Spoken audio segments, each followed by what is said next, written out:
안녕하세요. 권수진 세무사입니다. 이 시간에는 매입세액 불공제에 대해서 알아보겠습니다. 부가가치세를 절세하는 방법은 적격증빙을 잘 수취하여 매입세액 공제를 잘 받는 것입니다. 즉, 내가 부담한 부가가치세를 잘 챙기는 것이지만 내가 부담했더라도 법으로 이건 공제 안 됩니다 하고 정해진 것이 매입세액 불공제입니다. 그럼 한번 살펴보도록 하겠습니다. 첫 번째와 두 번째는 어찌 보면 당연한 것이죠. 첫 번째부터 보시면 내가 적격증빙인 세금 계산서를 받지 못했거나 필요적 기재사항 4가지를 기재하지 않은 세금 계산서를 받은 경우에는 매입세액을 공제받지 못합니다. 적격증빙 강의에서 세금 계산서 설명을 드릴 때 필요적 기재사항 4가지를 설명드렸습니다. 공급자의 등록번호 및 상호, 공급받는 자의 등록번호, 공급가액, 세액 중 하나라도 빠졌거나 잘못 기재할 경우 공급자는 가산세, 공급받는 자는 매입세액 불공제라는 불이익이 있습니다. 두 번째는 매입처별 세금 계산서 합계표입니다. 이는 부가가치세 신고할 때 매입처별 세금 계산서 합계표라는 서식을 포함하여 신고하게 되는데 이게 빠지거나 내용이 잘못 기재된 경우에는 매입세액 불공제를 받습니다. 만약에 매입세금 계산서가 모두 전자세금 계산서다. 그러면 합계표 제출 의무가 면제되므로 신경 쓰지 않아도 될 부분입니다. 세무대리인 입장에서는 항상 제출하는 부분인 것 같습니다. 세 번째와 네 번째는 가장 주의할 부분입니다. 사업 경비로 처리하는 것은 모두 사업과 직접 관련이 있어야 합니다.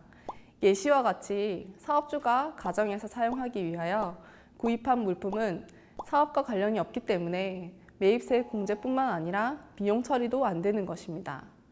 현금 영수증이나 신용카드 매출 전표 중에서 매입세액 공제 여부를 판단할 때 가장 어려운 부분이 가사용으로 사용했느냐 안 했느냐인 부분입니다만 법인카드와 사업용 카드는 사업용으로만 사용하는 것이 가장 좋은 방법이라고 생각됩니다.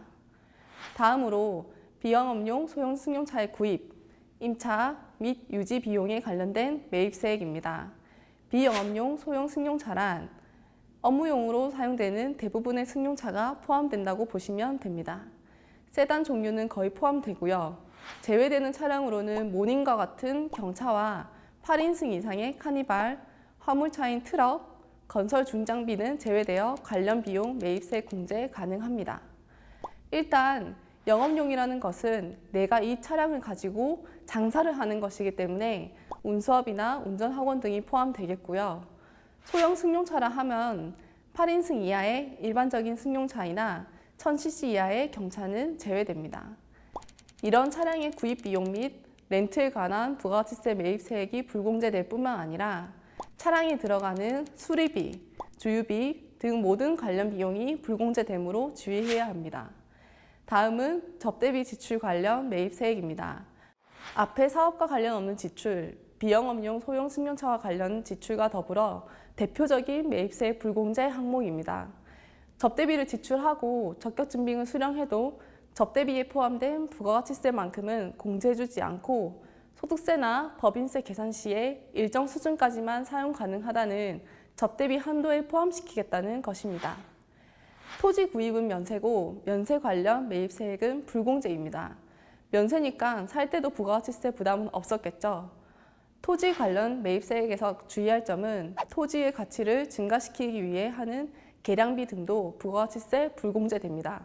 결국 토지를 위한 것이기 때문입니다. 다음으로 사업자 등록을 하기 전 매입세액입니다. 사업자 등록하기 전에 매입세액을 원칙적으로는 불공제하지만 등록 신청일이 속하는 과세기간 이내에 사업자의 주민등록번호를 기재하여 발급한 것은 매입세액 공제가 됩니다. 예를 들어 4월 1일에 사업자 등록을 했는데 2월 28일에 발급받은 게 있으면 일기라는 과세기간 안에 들어오기 때문에 매입세액 공제가 되는 것입니다. 네, 여기까지 매입세액 불공제입니다.